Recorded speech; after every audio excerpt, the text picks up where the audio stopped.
My name is Jim. I'm a retired construction worker.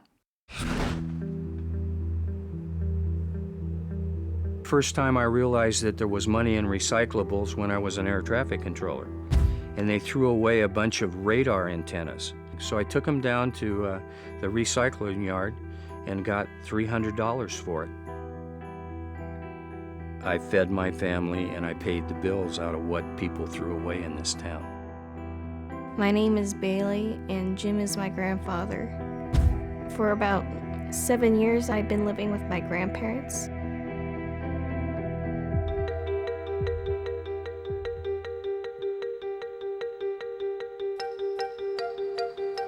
Bailey started dumpster diving with me when she was probably maybe 4 or 5. So she was always riding around with me, and I'd see something and I'd stop, And so finally she says, I want to look too, I want to look. My grandfather started playing this thing called the Lucky Trash game. He'd say that the food that we found was still good, so he'd take it home. And so the Lucky Trash got to be kind of a term we used. Because of my help, our house doubled in trash, but I didn't really understand anything about it. I thought it was just a game. I realized I had a problem, and I started having trouble with the city. And then somebody had called the police department and said there were rats running around the front yard, which wasn't true, but, there's nothing like a good story to get, everybody stirred up. I think that the gravity of everything came home to roost on the 6th of August.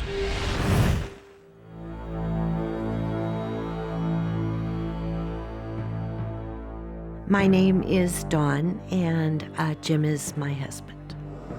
The children were scared. I could see it in their faces. The police came. I'm like, ooh, excitement. And then they said that they were going to turn off our electricity and we couldn't come here until our house was cleaned. We've been homeless for 2 months. My name is Charles, and Jim is my grandpa. The worst thing in my house is there's lots of trash everywhere. I never in my entire life thought that, I'd ever be homeless. I really miss my grandma and grandpa's house.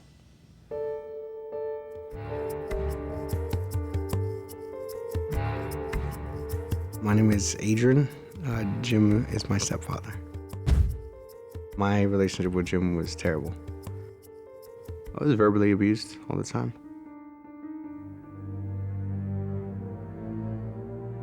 I'm a very difficult person to get along with. I have a very intense personality.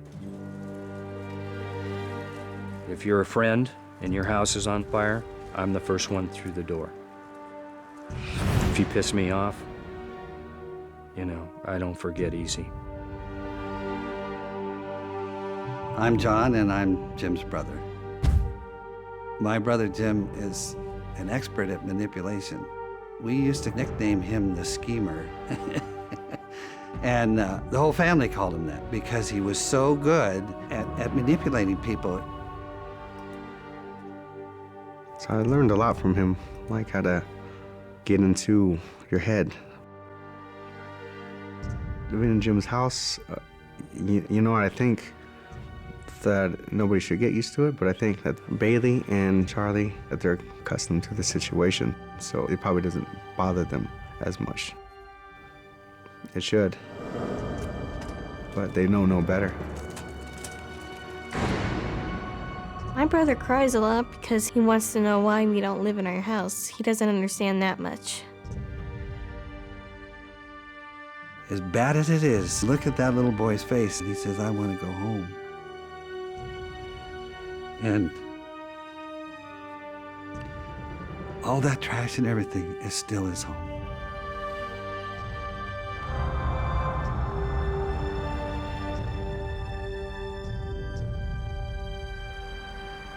Good morning, Jim and Dawn. Nice to see you. I'm glad we're all here getting this taken care of finally. I'm Officer Hallman with the City of Upland Code Enforcement. I've been dealing with Mr. Bean for the last 4 years. Pretty much a continual, as you can see, habitual offender. I'm Dr. Michael Tompkins. I'm a licensed psychologist, and I have expertise in treating hoarding behavior. This has been a real wake-up call for you.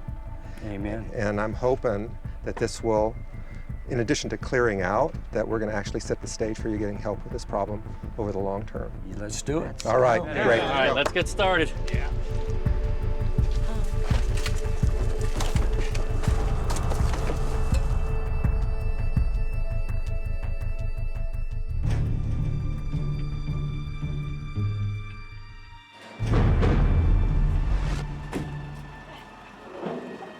I have not spoke to my mom or Jim this morning. Just sitting over here watching the progress. It's almost as if like he just found a way to have other people do the work. I think Adrian is really anxious to try and fit back into the family again. I'm just not sure that this is going to be the door that opens that relationship.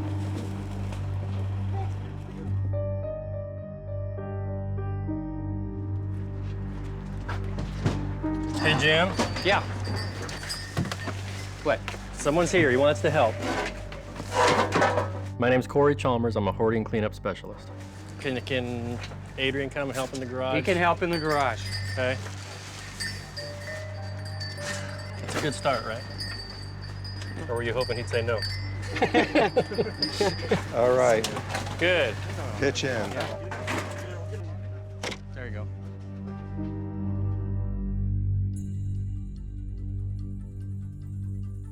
I think I made a mistake. Adrian came in to help, and then you left, and I didn't connect the dots. So what's the story with Adrian? Well, you know, there's other issues, you know, and I don't want to digress or, you know, be distracted from what our purpose is today. Now we hear there's a lot of history between you guys of fist fights and, Yes. you know, all over this problem.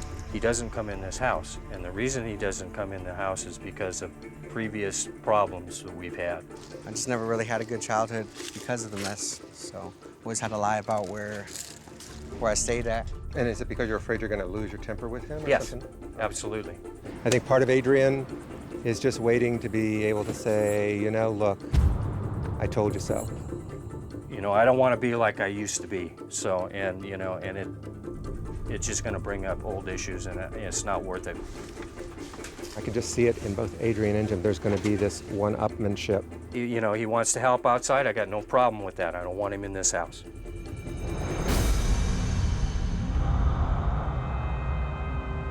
Today, the light went back on as far as hope for Jimmy, because when I saw him, he had shaved. Like I told the guys this morning when they showed up and were so surprised, it's a new start, new look. Cleaning up the yard and cleaning up my act.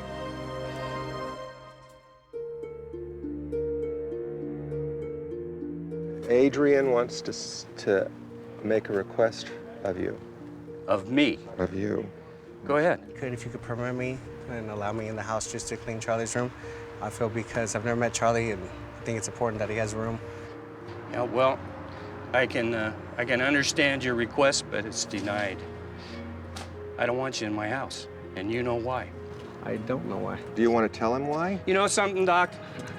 The whole goal of this thing was to clean this house. You know, I didn't want any distractions.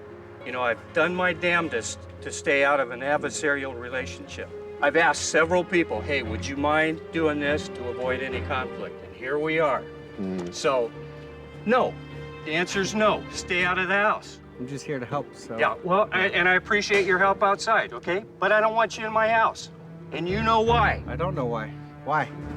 Can you tell us? Do you know what happened? Well, Adrian knows what happened a few years ago, which was really out of line. One incident. He's not coming in the house, But see, John. that makes you look like the bad guy. I don't care what I look like. The whole process was to get this, you know, this house clean. It wasn't to go over old family history. We came over here after having been drinking. Well, yes. Swore horrible words in front of Jim's 90-year-old mom. No, that's not true. This is not. She was in the car. This is not true. She was in the car, Adrian. I don't remember her being there. So Well, it's maybe possible. It's because feasible. you were Yes. you Yes. had been drinking. It's possible you didn't remember for that reason. Yeah. He's sick. He needs help too. Well, And the miracle of this forgiveness is once you forgive somebody, you don't have to carry it around anymore. I'm not carrying anything around, John. Oh, you are raging about You know, it. I'm raging because He hates you too. You know, I can't change Jim's mind. You can stick up for your family, which you've He known is my family. Okay, I've that's- been married to this man as long as I was married Understandable. to Dad. Adrian is a tragic figure, actually, because he's hooked into blaming Jim for everything. You may never be able to fix things, but I think you probably could fix some things between you and your mom. I really have been encouraging Adrian when he gets back home to actually see if he can get into some counseling.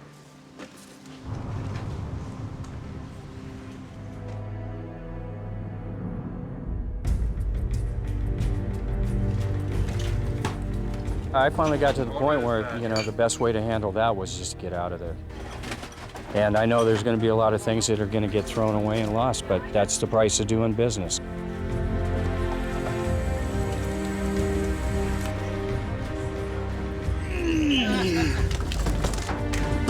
What do you think, Charles?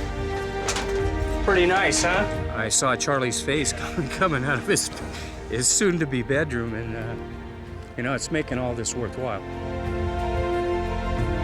It's going to be your bedroom. Okay.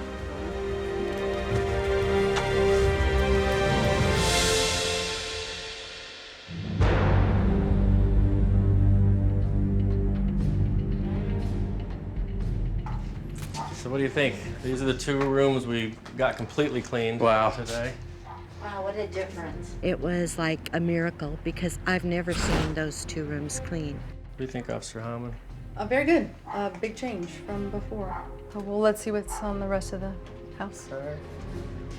Didn't get much in here. I mean, we didn't even spend any time in here, to be honest. Right. Oh, wow. Wow, this was a room that was completely full. Yeah. Yeah. Little Charlie's just gonna be so thrilled. A lot of work has been done. That's clearly evident. However, we still need more work. Okay. So unfortunately, I'm not gonna be able to let you come in yet. You know, I don't think Jim was surprised that the grandchildren are not coming home, but I think Dawn was. You could really see it in her face when Officer Howland told him that she could not bring the kids home yet. I think we're on the road. People say, well, you know, you think you're ever going to have a problem doing this again. I sincerely can tell you that I don't think that day will ever arrive. Ever.